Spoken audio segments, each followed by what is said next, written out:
Sri Lanka Real Estate Investment Forum, London 2025. Since 2003, the Research Intelligence Unit has been delivering trusted market intelligence and research insights across the region. With offices in London and across South Asia, we empower organizations with data-driven intelligence. Our expertise spans real estate, finance, technology, and more, helping you make smarter decisions. From real estate insights to digital economy reports, our research helps you see beyond the numbers. Visit our RIUNIT.com and discover how RIUNIT can empower your next move.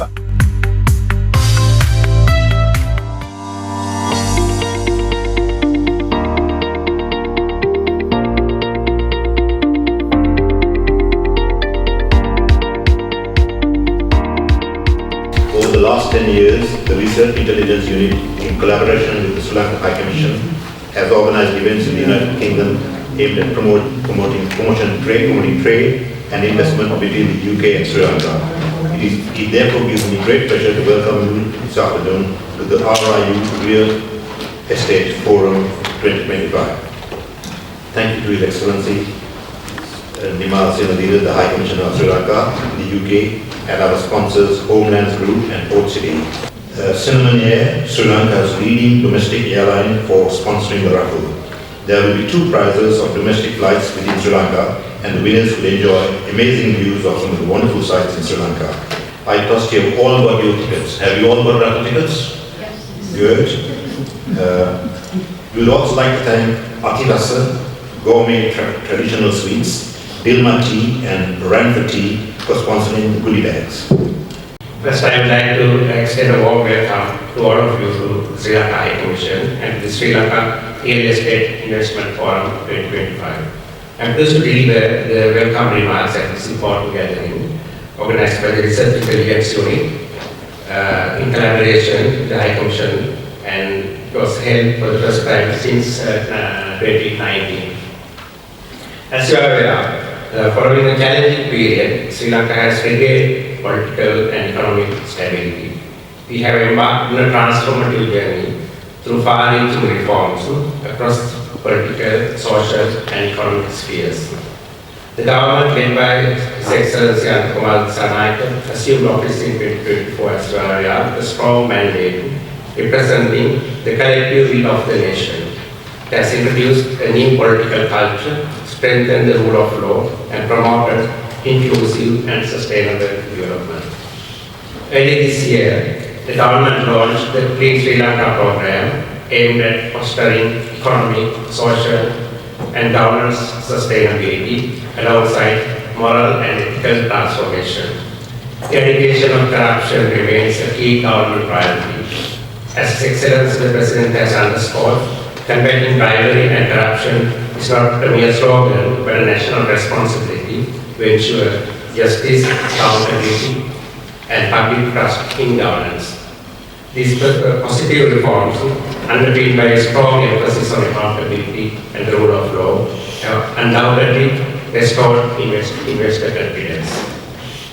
On the economic front, the debt restructuring process supported by the IMF has made steady progress, culminating in the successful completion of the 5th review of the extended fund facility earlier this month. Since taking office, the government has overseen consistent growth in foreign reserves, stabilized exchange rate, and resilient economy, recording a 5% growth rate. The forecast for 2026 in central bank, according to the forecast for 2026 range between 3.5 and 5% as by the Reserve Bank and Central Bank of Sri Lanka. Tourism too has continued to expand, with the United Kingdom now being the second largest source of tourist arrivals to Sri Lanka. Ladies and gentlemen, the real estate sector in Sri Lanka has also demonstrated significant growth. The total supply of apartments is projected to reach approximately 31,000 units by 2029. As Sri Lanka's property market rebounds, stakeholders are increasingly focused on long-term sustainability, investor assurance, and the delivery of high-quality developments.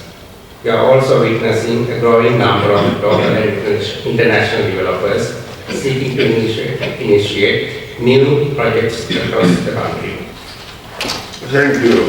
Well, as you just heard my qualifications, such as they are, for being before you, a very long time ago, before most of you were born, I imagine. I was in the British High Commission in Colombo, not as High Commissioner, I was the first secretary, and it was true, yes, I also was responsible for relations with the North Island. That took up quite a lot of my time and took me there quite often. And then more recently, I've just recently stepped down as chairman of the Friends of Sri Lanka Association. Those of you who are residents in this country, if you're not a member of the Friends of Sri Lanka Association, I hope you will rapidly become members, because it's a very worthwhile organisation for keeping up to date with Sri Lankan events and happenings in the UK. The company we're here to learn about is prominent in the real estate world, but not exclusively, with trade matters and research and intelligence on trade and commercial matters. Tourist arrivals from the UK increased sharply from 130,000 in 2023 to 178,000 in 2024, a growth rate of about 37% year on year. This reflects a robust post-pandemic recovery and renewed travel confidence among British tourists. Research Intelligence Unit. We are actually 22 years old, and it is fortuitous that we are having this in 2025. The last conference of this nature happened in 2019.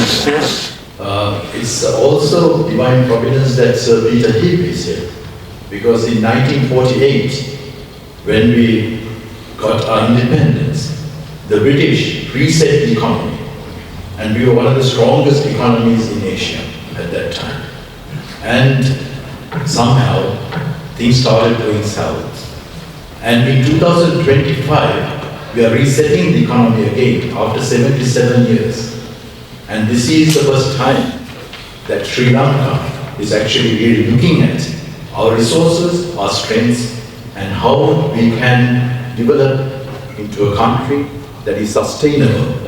Because the model that after the British put us on a sustainable footing, that didn't last long due to bad politics. But now, today we have a real opportunity after 77 years. So 2025, we have the chance of going with the developed world and dreaming of becoming a developed country. We've been a developing country for long enough now. So we have our introduction in Asia, the Team Asia, which is important. We are a global presence, the Research Intelligence Unit, as you heard from Sir Peter Heap, that we are operating in many countries, but our strongest is in Asia.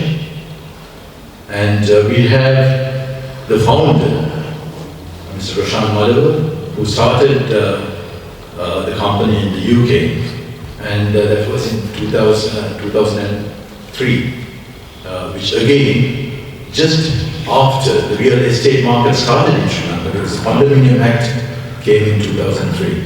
So I think he was one of the pioneers to start real estate research, a proper company which is, with a firm footing, how the Sri Lankan market will develop.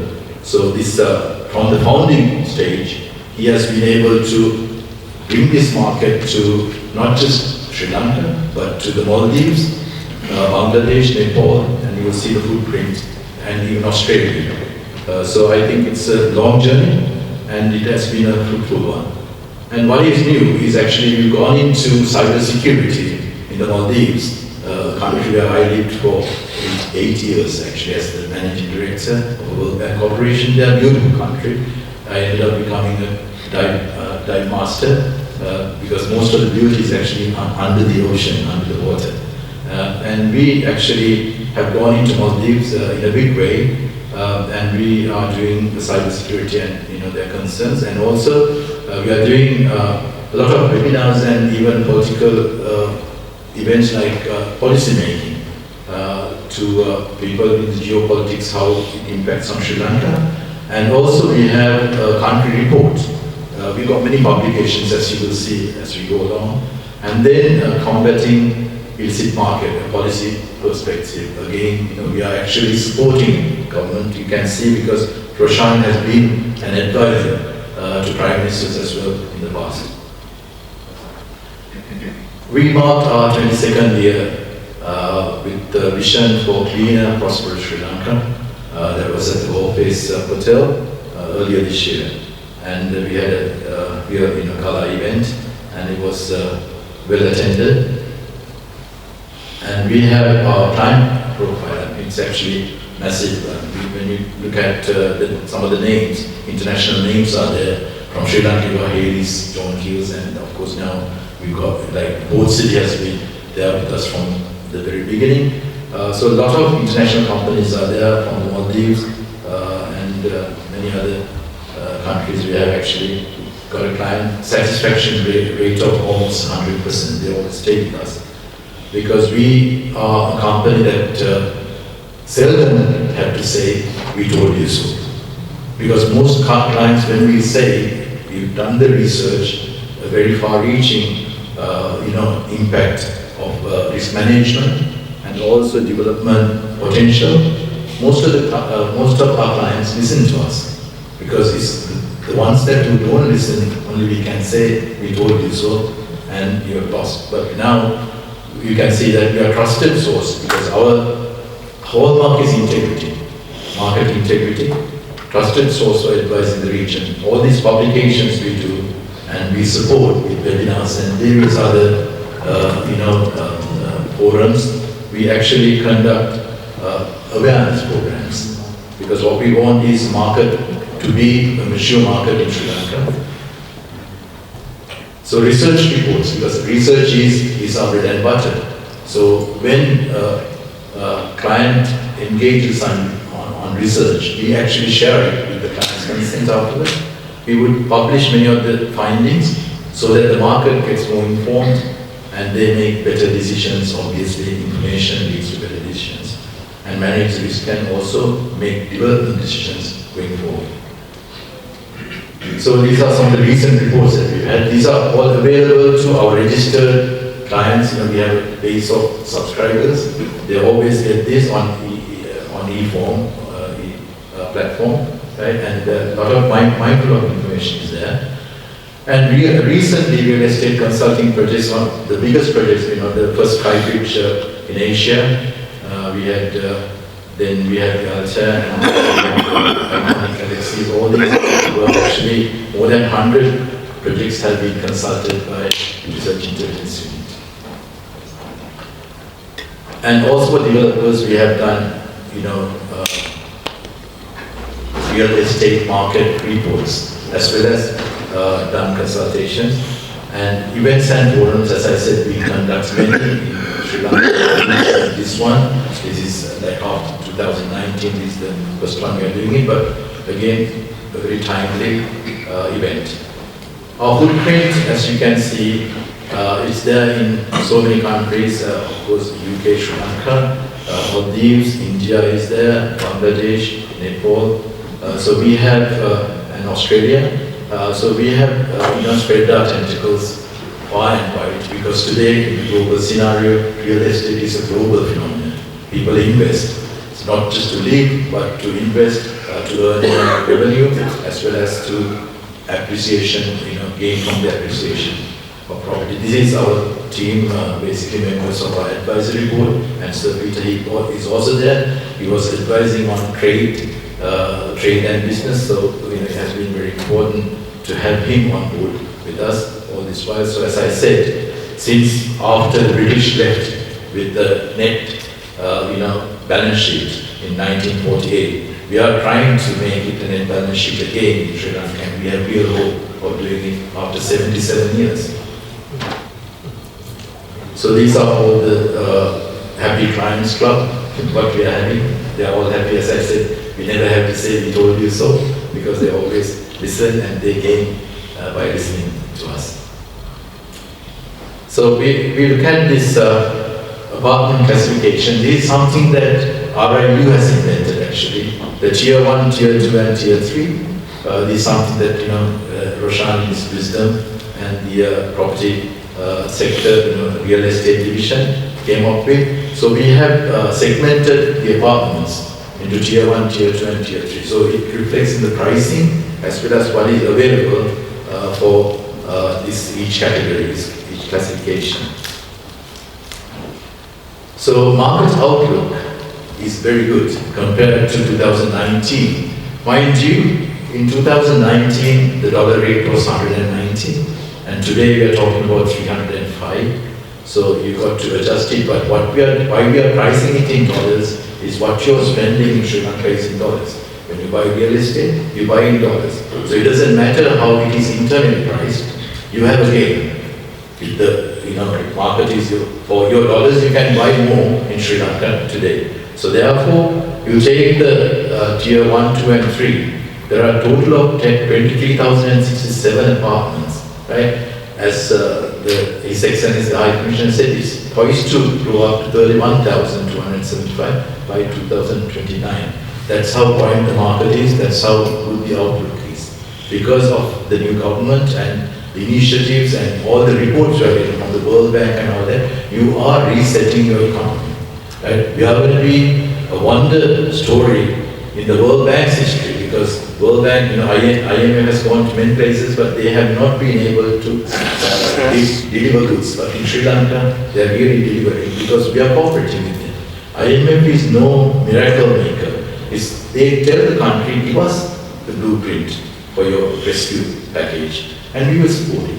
And that's what this government has done. They deploy all the experts, the best people. I know recently His Excellency was able to get a fantastic trade deal with Britain. Now these are the things that we are working for the people, so that basically for greater good. So I think this is very encouraging, because at a time in 2019 we thought this market's going to crash. We really thought the property market's going to crash. Most of the things were actually on moratorium, but now they've started again. From last year and beginning of this year they've started again. So by the end of 25, around 1,057 apartment units are expected to be completed. That's excellent, fantastic news, because most of these places, they were just, you could see for 2-3 years, from 2019 to like about 23, we could see that this was stagnating. Only after 24, 25 this year, it started coming up again. So additionally, 7,151 units are anticipated 2026 and 29. So we are going to have a great new market. So this is actually a buyer's market at the time. We are talking, today is a buyer's market because of the strength of the dollar or the sterling pound. The rupee, has actually stabilized, but it can even become better. Cumulative supply of apartments, you can see how it happened between, or it is predicted to go up, right? So this is the kind of the annual supply figures. Then upcoming supply, we can see that there are a lot of projects that have been started. Like I think Homeland, you will see one of the iconic projects. We are really proud that, at a place called Tumule, Tumule Three Corners Meeting. This has been an iconic landmark when we were growing up, so when we say Tumule, everybody knows in Sri Lanka, we are Tumules, right? So it is actually at that particular point, they have, created this like 7-star apartment complex, which is really fantastic news for Sri Lankan developers. So average price actually has been going up slightly. Different places have different appetites, but tier 1 has gone up by 7, tier 2 1%, and tier 3 also 3%, 7%. So we've got actually all this information will be available, as I said, to the people who subscribe to our RIU services and also our clients, because we do consultancy. And we can pinpoint for your money where you should buy the property that would appreciate, or where you would want to live if you want to buy to live in a particular property, or for investment purposes, right? We can always help you with that. Then average, there's again a lot of data there, but if you put it in a graphic form, average price trends for apartments in Colombo City, you can see what happened in 2021, how it dipped, and then 23 slight optimism, but today you're able to buy at the same prices that were there in 2021. Why? Because as I said, 2019 onwards, the dollar started going up. So for your money, you can actually invest and still hold, but the market is going, it's going to grow. People are only having confidence in this government, it is growing. Don't listen to the naysayers that there's going to be failure, whatever, it's not going to happen. This government is very savvy in terms of getting the best talent together. So I think because they are doing it for the greater good, they're not doing it for their families or whatever. For the first time we are seeing a government working for greater good, right? Not for themselves, not for the politicians. And this monthly surveillance report also we do on-the-spot surveillance reports. So these are all available to the people who subscribe to these services. I think during the networking you can find out how you can become a subscriber to RIU information. Suburban areas is a very interesting concept. I mean, it's gone up. Suburban prices, even notwithstanding the dollar, because, and also the takeoff, the absorption rate is very high in the suburbs compared to Colombo. Because mainly residential. Colombo people buy for investment, but that is the mistake. I think even going suburbs you can buy for investment, even land or buildings you can buy for investment. But of course Colombo prices have been steadily rising, and you can't beat the apartment prices in Colombo. Definitely, if you compare with other countries like Malaysia or Dubai or these emerging markets like even Indonesia and other places, they don't come anywhere close to what we are setting for. It's a very good opportunity for people to invest.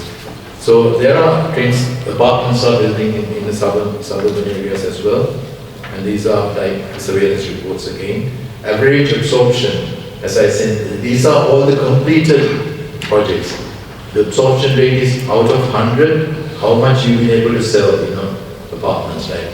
So in the Colombo city, you get again from the tier 1, 2, and 3, right? You get quite good absorption rate in the tier 2 and 1 and 2, right? And then, tier 2 and 3. Tier 1, which is the luxury apartments, the absorption rate is a bit slow. The reason being, of course, still only people are waking up to the reality, the investment potential in tier 1 apartments. Tier 1 has everything, they're priced, but then you have to compare with other places where price appreciation happens, whether you're going to buy in the other places that are offering on Malaysia, then they have second home concepts and things like that. Malaysia is the competitor that we have, right? So compared to that, I think we are actually, there's an opportunity there. The fact that absorption rate is low means that you have an opportunity to buy because still the market is waking up. So average absorption rate for apartments in suburban areas, that absolutely kind of all are taken out. The absorption rate is very high in the suburbs. So rental market also we are touching on because some people buy to rent, and that also has been buoyant. It's all going north, so it's really a good sign. And the gated housing market. Now this is another market we're touching on. gated housing. This usually happens in the suburbs, that where you get the security and everything, and like the UK communities, that where they are building societies, how they build streets and all that. So it's usually similar, very similar to, in style they are very similar, but they are a gated community. So supply is also increasing, and also we've got average price per square foot is also rising. So year-on-year change is positive. So we also want to touch on bare land market because we don't want to leave out anything, any investment potential. So bare land market also, price in Colombo City, we have given this thing, prices are going up, at a phenomenal rate in Colombo City. And then suburban areas is also going up, not as fast as Colombo. So Colombo City, you can see now it's risen, how from 2023, how the price rise has been. Now this is giving an allowance for the dollar rate, and because in, as I said, in 2019 or 21, dollar rate was high, low compared to the rupee. So dollar appreciation with more buying power, still the prices are going up. Suburban areas, you can see the sharp drop in 2022. Again, the prices are going up. So it's all up and up. Sky is the limit for your investments. It's actually reach for the stars where Sri Lanka is concerned, because you can't go wrong, seriously. And especially coming from Sri Lanka with some kind of connection to Sri Lanka.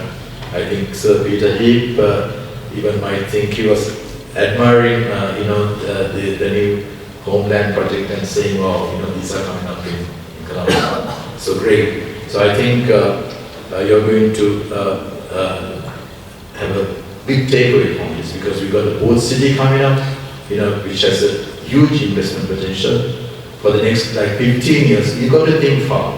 You've got to think far. All these investments are because the people, like I said, when we say I told you so, that is because people did not believe. But we are really confident that the government is going to deliver, the economic situation is going to improve.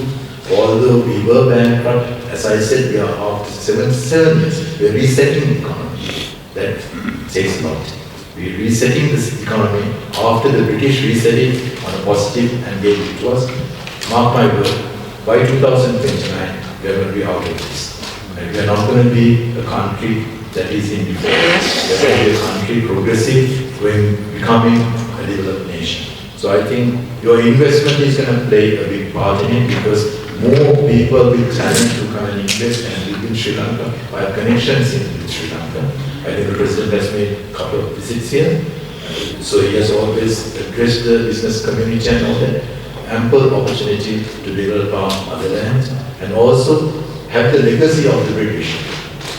That's the reason why most of us are here, because we love Britain. They actually gave us lots, lot of culture, lot of things that we admired. They reset the economy, they wanted us to be great, but finally what happened? Bad politics made us a bankrupt nation in 2021. So I think we are on the rise now. I think on this particular time, it is timely that we are having this forum, and I think thank you all for showing your interest, and we hope that you will definitely prosper by investing. So as aptly themed, it's the gateway to South Asia. We do believe that Port City Colombo has the potential to be a true gateway for South Asia, given that we see a lot of capital migrating from all over the world towards South Asia and Africa. So with that being said, let me highlight the strategic location. As many of you know, Sri Lanka is in the middle of Europe and Asia. Very strategically located. Within 4 to 5 hours, you're able to actually travel via air to most Southeast Asian and even Middle Eastern capitals and other Asian hubs. Market access-wise, Sri Lanka in general has access to the GSP Plus scheme. We also have, I believe, 4 free trade agreements recent, one being signed with Ireland. We also have other 24 bilateral trade agreements that are in force at the moment, and we also are discussing to join RCEP. And in terms of talent, Sri Lanka is ranked as the first in South Asia in terms of literacy. Something very interesting is that Sri Lanka has the largest SEMA pool outside of the UK in the world. So our talent is something that we pride ourselves on. We also have 30,000 graduates that come out annually and 100,000 students per annum. Quality of life, this is an indicator that you see Sri Lanka come in the news a lot about, is that we have a very high standard of quality of life. And also, there are accolades in terms of tourism, etc., that is in the news, Condé Nast, BBC, Lonely Planet, etc. What our 3,000-year-old history has done is it has left us with 8 UNESCO World Heritage Sites, which makes Sri Lanka very special. So right, we talk about recovery and growth, so what really is happening? Just a few trend lines for you to understand where Sri Lanka is on, just building on what Dr. Anil was saying. You can see inflation moderating at the moment. You also see our rupee strengthening, and you see our GDP stabilizing on a positive trend. So what this kind of indicates with these macroeconomic indicators is that Sri Lanka is at a window of opportunity. So if you do want to invest in South Asia, what we're trying to tell people right now is that get in on the upcycle. Sri Lanka will, in the future, be a force to contend with in South Asia. In terms of tourism, so our goal, the government's goal is to attract 5 million tourists by 2030. Currently, as of September, we achieved 1.7 million tourists, and the target for this year is 2.6 million. When we do hit, I don't say if, but when we do hit the 2.6 million, this will be a historic record, because Sri Lanka's best serving year for tourism was in 2018 when we hit 2.3 million tourists. So this 2.6 million will be a record. And again, the accolades. So being a tourist destination, there is something that we want to do at Port City Colombo especially, is to transform Sri Lanka's idea or perception of being just a tourist destination into an investment destination. We're trying to leverage on that tourist popularity that we have. And then you come to Port City Colombo. So what are we? We are the largest PPP project to date in Sri Lanka, and Sri Lanka's most significant FDI project to date. It's two things. Port City was initially conceived as a master planned city development, but now it has evolved into a special economic zone. I will touch on the details of the special economic zone in the next few slides, but just to give you a few key facts about Port City, is that it's a 269 hectare reclaimed land development. It is positioned as an extension of the existing central business district in Colombo. And out of the 269 hectares, 178 hectares is buildable, which means land that can be built on and marketed. The rest being allocated to public spaces, green parks, etc. Port City is also divided into 5 precincts. I will mention them in the next few slides. And once Port City is completed, we are looking at a total GFA of about 6.4 million square meters. We also have a very unique proposition, which is a suitable lagoon of 101 hectares. Seldom you find something like this, especially a beach, just 5 minutes walking distance from a commercial capital in the world. And once Port City is completed, we're looking at attracting about $15 billion in FDI. And the population expected is about 273,000 people. Living would be about 85,000, the rest would be transient. You have built incredible success stories, incredible lives in the UK, and you have surely made Sri Lanka very proud. So why don't we give a round of applause for your achievement here and the lives that you have built here in the UK. But wherever we go in the world, there's always that heartbeat that belongs to our island, our homeland, our mother country, Sri Lanka. Now, as Sri Lankans, we have been through a lot, as His Excellency also mentioned, as many of you mentioned. During the past few years, we've faced the COVID-19 global pandemic, we've faced the economic crisis, yet, with a true spirit, we have bounced back very fast, and we've bounced back really strong. Now, as a nation, ladies and gentlemen, we have entered a new chapter of rebuilding, we have entered a new chapter of hope, and we certainly look forward to a more transparent and a corruption-free Sri Lanka. Isn't that what we all want? And the world is noticing, that's the best part. Big Seven Travel named Sri Lanka as the most beautiful island in the world. Meanwhile, Lonely Planet named Sri Lanka amongst the top 10 destinations to travel in the world in the year 2025. Now, all that being given, ladies and gentlemen, we at Homelands, as Sri Lanka's #1 and most trusted developer, we see this not just as a tourism success story, we see this as opportunity. Opportunity to reconnect all of you Sri Lankans who live abroad with home, Sri Lanka. Not just emotionally, we want to reconnect you meaningfully with smart investment. Now, you may ask, you heard a lot of stories today, and allow me to take you through a little bit more about Homelands and much more that will help your next best decision. Now, you may ask, why invest in Sri Lanka? Let me take you through a little story.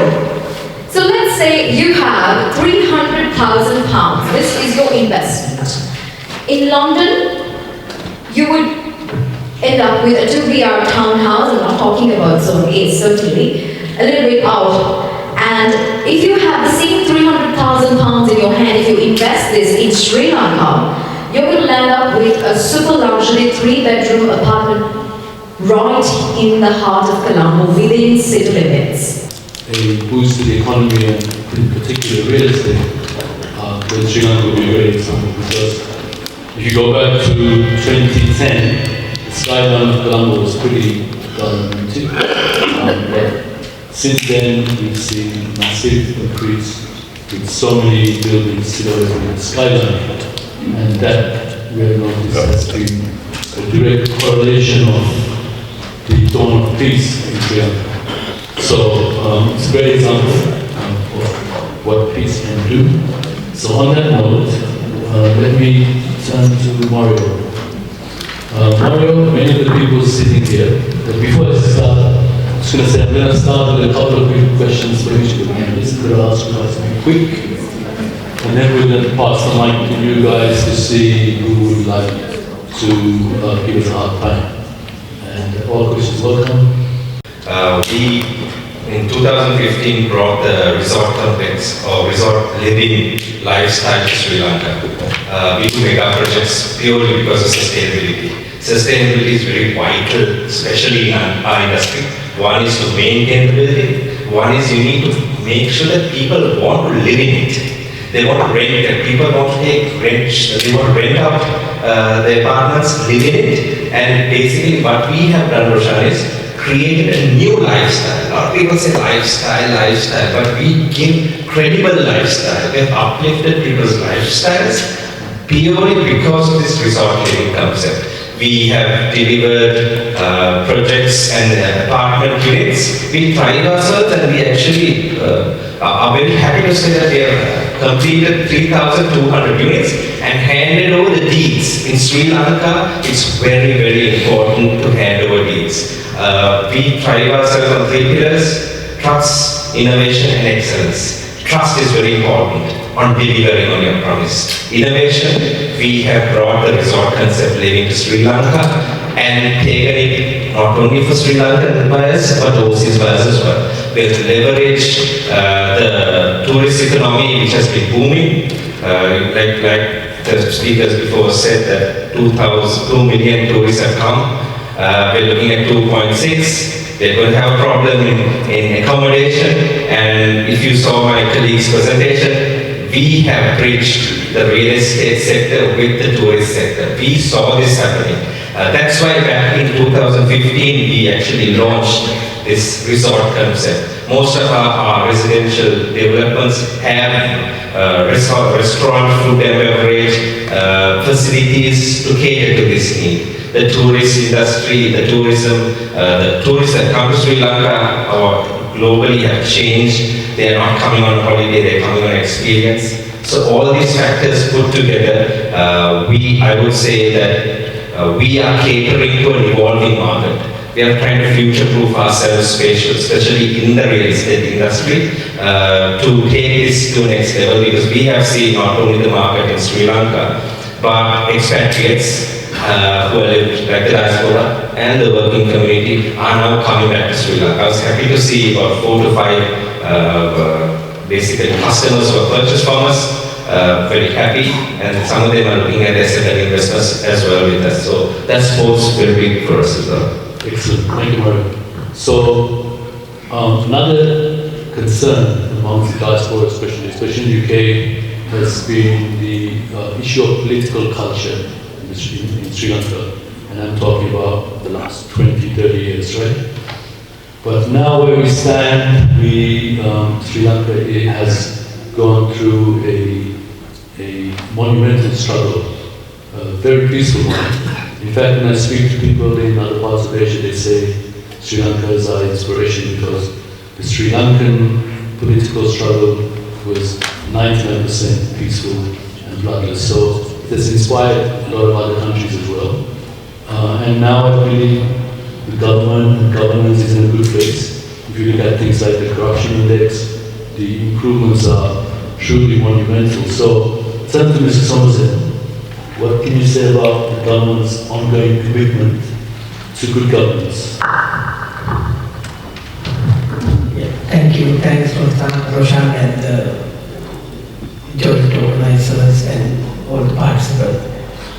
So my answer is very brief because His Excellency and then most of the speakers here, they very much, how can I say, put it articulated.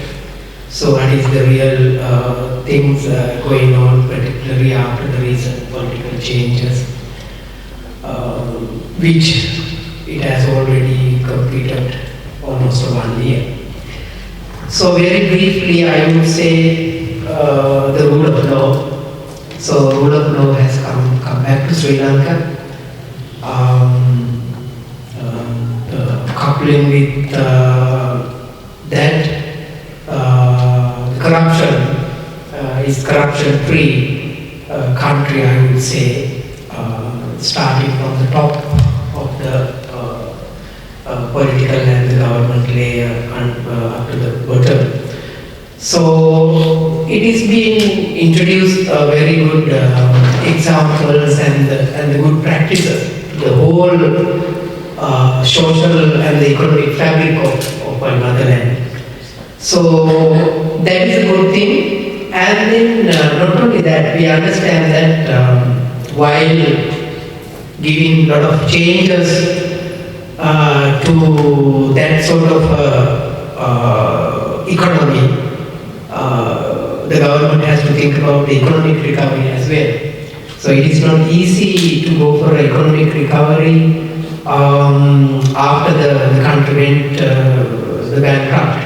So bouncing back, as already said, with a lot of reforms, which are, I would say, even me as a diplomat and the government officials, I see that some of the reforms are not easy. However, line up with the IMF process, as my High Commissioner mentioned, that the fifth review has been done. So another way to go, the 2027-2028, we have to start the debt repayment as well. However, given all those challenges, even for the new government, even for the new culture being created for us, in front of us as the government officials, is very much critical, decisive and challenging. I would say the government is trying to do something honest. I think that credibility is there. I think based on that honesty and the integrity and very much openness, I would say the country would be in a good direction, and then we will come out from all those issues and things. We will give the big expectation for real estate sector as well. Excellent, thank you. Thank you. Yeah, we sincerely hope that's the case, and that actually brings us on to the new era in Sri Lanka, which Port City, I know Port City's been around for about 8 years in the making, but now... Before perhaps, more to the Tian, I forgot to say that despite all those processes going on, new legislation, pieces of legislations are coming. So which are also very much important. Anti-corruption legislation. Corruptions, even the land, the new legislation, then the, how can I say, the lease legislation. Actually, come back to that. Yeah, those are the very positive things. Yeah, things that make things transparent. So actually, in that respect, Port City represents the next era as you bring in more organized real estate and in a more transparent fashion. So how do you see this progressing? And in particular, I know Shalaka touched on this, but a little bit about how you will contribute to Sri Lanka's FDI and economic growth. Over to you, Tian. Yeah, thank you very much for the chance for letting me speak on behalf of the Port City. Personally, I just share a little bit of experience myself. I've been in Sri Lanka since 2015, and I have been on the Port City project ever since. And I have been a different background, engineering, commercial, legal, and also marketing. So what I see is, it may feel odd for me to say, but the Port City is project for the future of Sri Lanka. So, as Mr. has said, this government has been acting honestly, because what we realize is our project is not this government project or the other government project. When the government comes in power, we realize it's only developing this project to help the growth of the economy. So when we look at the real estate aspect of the policy, I think it's quite important. We are trying to take a leap from where we are to the next stage. We're not saying the current state market is not good or whatsoever. What we're trying to adopt is some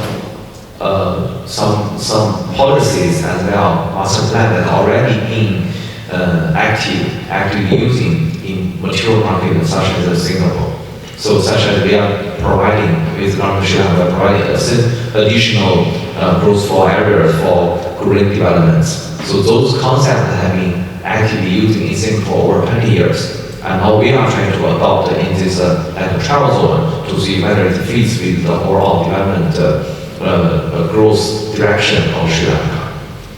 Beyond this, we try to become not only the real estate, that's the most important. Because what I see after spending about 10 years in Sri Lanka, what I see, Sri Lanka do hold a very unique niche advantage compared with any other country in the world, is the talent.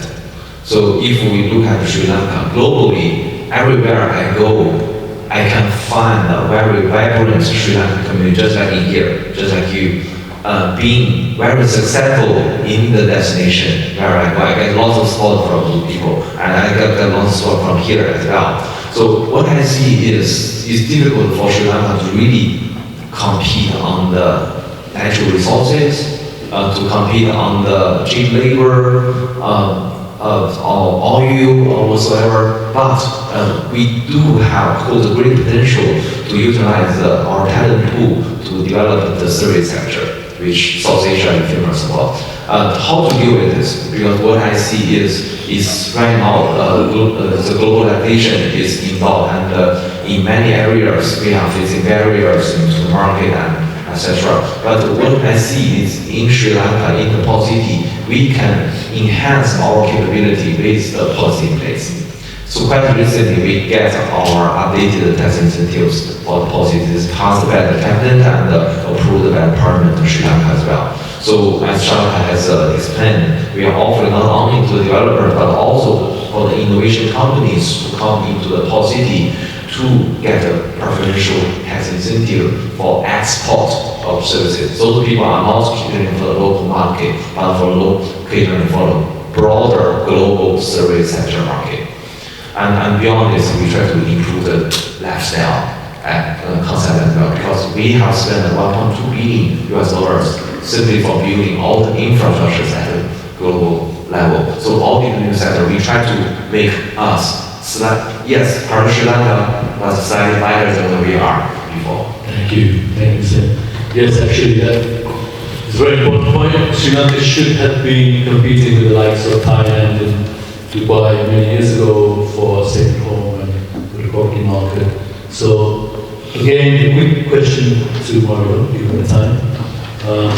So our data indicates that apartments have recovered the fastest since the economic crisis. We've had lands, gated houses, all kinds of property, and one of the biggest reasons for that has been the rebounding in tourism. I think this year is going to be a record level of tourism in Sri Lanka. So how do you see that from your perspective as a developer? It's like this. Tourism bouncing back is a big thing for us. You see, like I said, there is a huge vacuum in the market for short-term rent.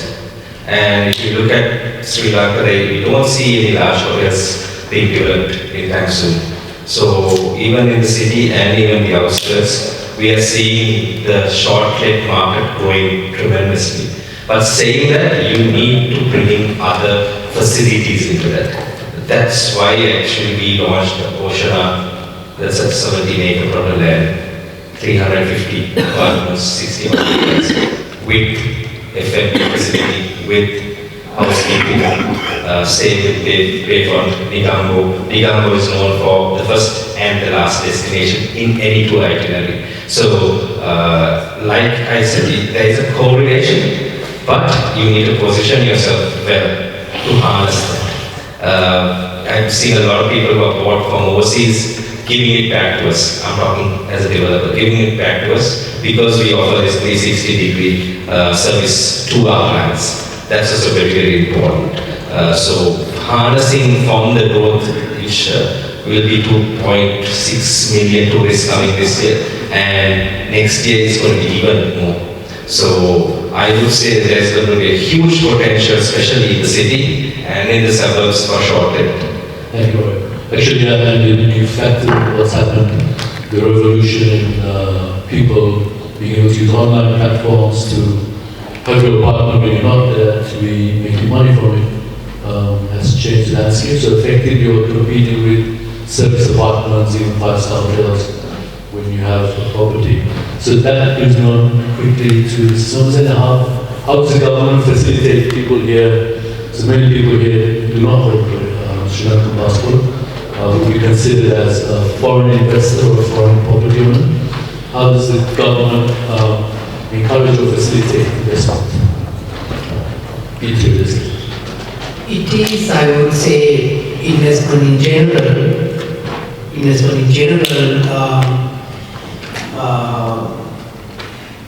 the Board of Investment Sri Lanka recently they issued the investment opportunities and the new investment incentives, which are available for general investment under the Board of Investment Law, Section 16 and 17. Completely for foreign investors and investors who are going to work with as a joint ventures with the Sri Lankan people.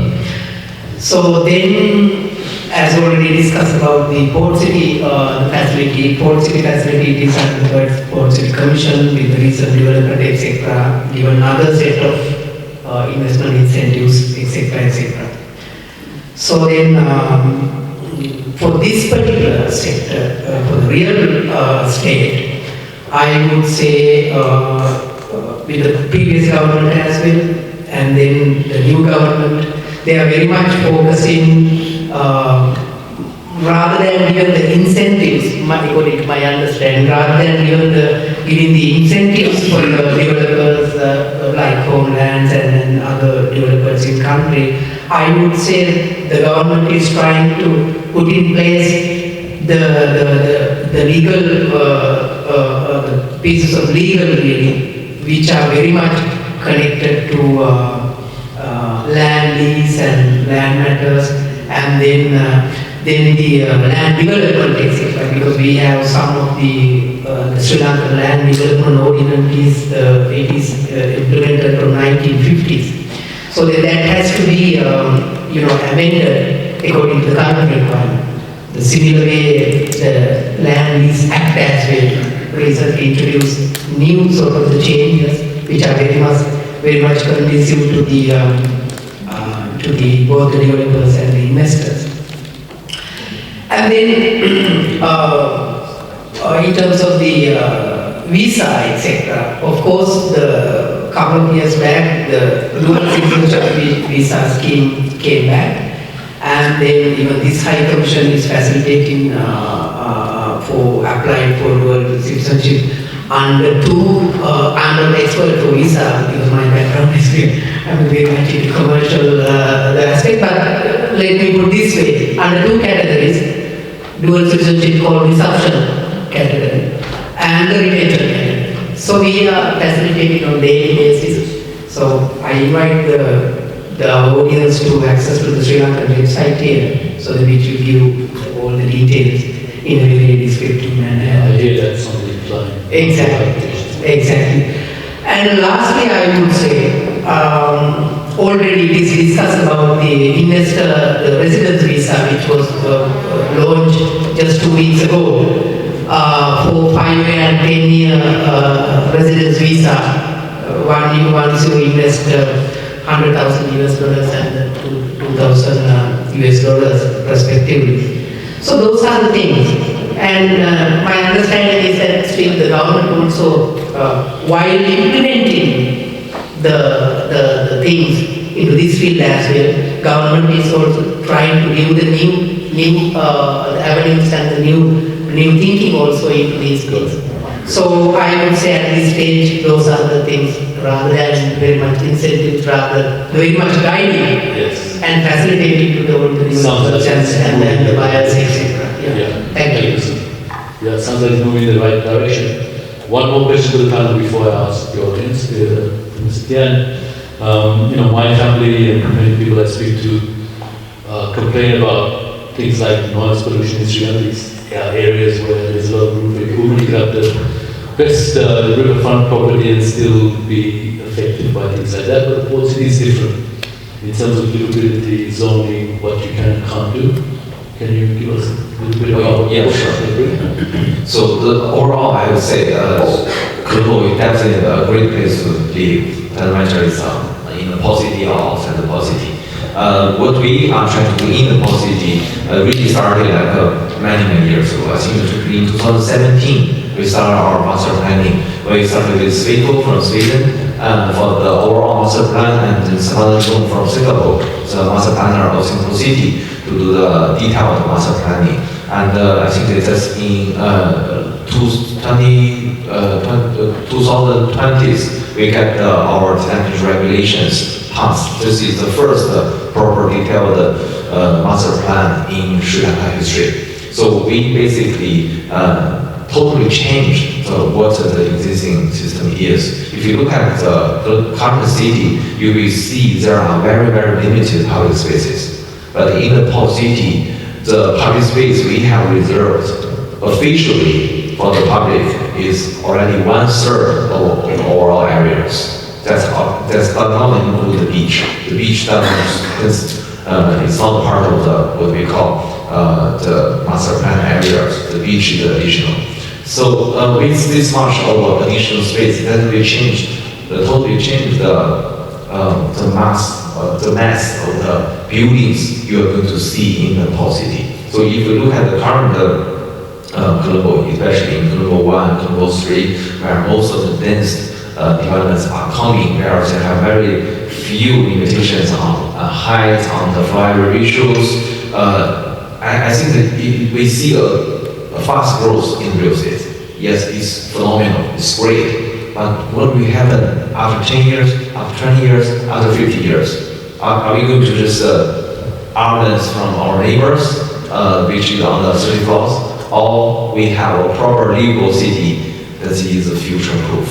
So in the port city, we got a lot of content from our clients, why we have so much space allocated to the public, and we have so much setback from boundary or our parcels. Because what we think is we need to benchmark with the cities that is seen as the livable cities globally, and learn from the good example to really do a master plan that is fit for the future, fit for the people's demand. And just like the idea of home, we want to build homes that is what people want to live there, right? We are doing just at a different level, but the same thing is we want to build a smaller city that people want to work, want to play, want to stay there. So that's the concept of master plan. And our master plan is not a static, it's not like a fixed. Yes, it's guaranteed, but there are room for the Sri Lankan government to step in to further enhance, to improve, because the technology is changing, the popularity is changing, the fashion is changing. So I do see, as long as we are trying to benchmark, put us at the stage of where we are trying to compare with, let's say, Singapore, with Dubai, with London, with those international famous places, destinations, and we learn the good things and expel the wrong things that are done, because we are more like black cameras at this stage yet. So we do hold better potentials to become, to really build the most livable city in South Asia. Yeah. Thank you. And obviously, just to emphasize, I think Port City is sold between residential, commercial, leisure, the whole mix of things. Okay, time to pass the mic to you guys. Does anyone have a question?